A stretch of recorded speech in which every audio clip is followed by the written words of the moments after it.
मैं दुख हूँ मुझे परिणति न कर बनी पूज्य परमात्मा।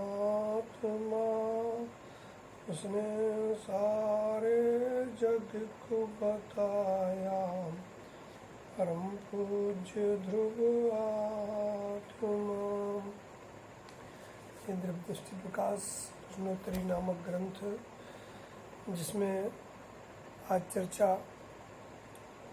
146 नंबर का प्रश्न, बोल नंबर 134। प्रश्न है, कहाँ दुख लगने पर सुख मिलता है? प्रतिकूल संयोगों में हमें दुख लगता है।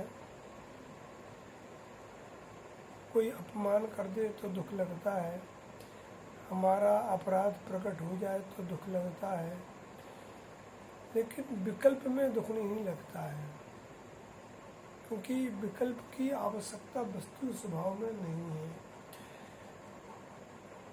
वस्तु इतनी पूर्ण, इतनी शुद्ध, इतनी उत्कृष्ट और इतनी निर्मल संतुष्ट है कि उसमें एकत्व और अपनत्व के बाद किसी भी प्रकार के विकल्प की आवश्यकता नहीं होती है।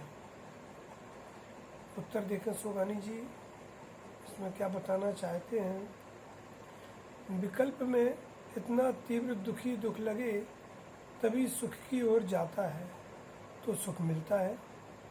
असल में तो तीव्र दुख विकल्प में लगे तो सुख मिलता ही है।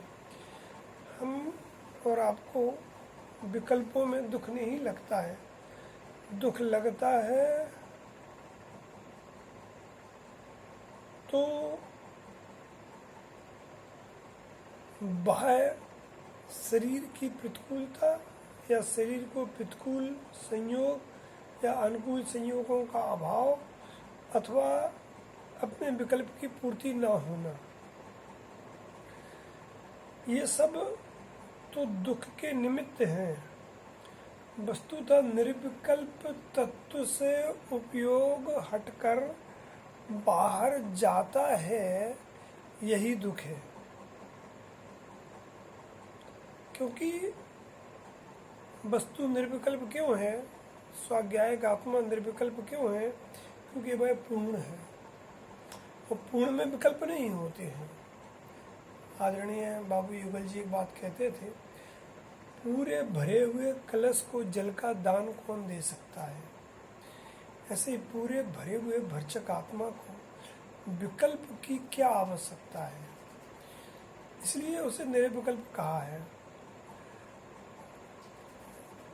केवली भगवान पर्याय में भी पूर्ण निर्विकल्प क्यों है?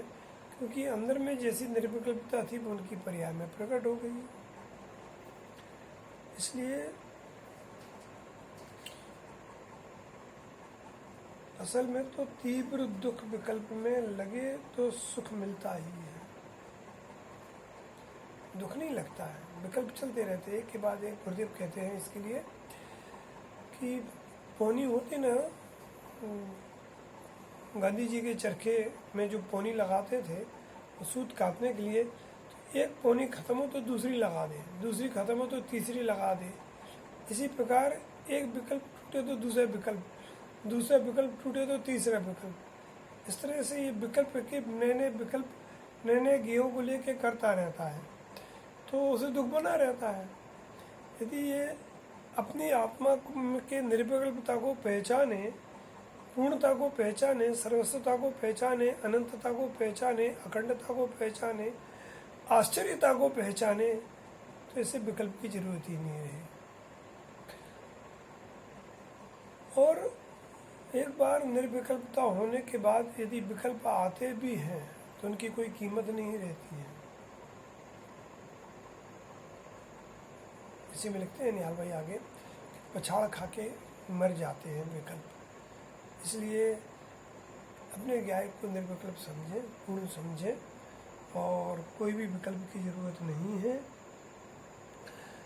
दुख कहाँ लगा और कहाँ नहीं लगे, इसका निर्णय हम सबको करना है कि विकल्प में ही दुख लगे, संयोगों में नहीं। संयोग तो परद्रव्य सुख दुख का कारण नहीं होते हैं।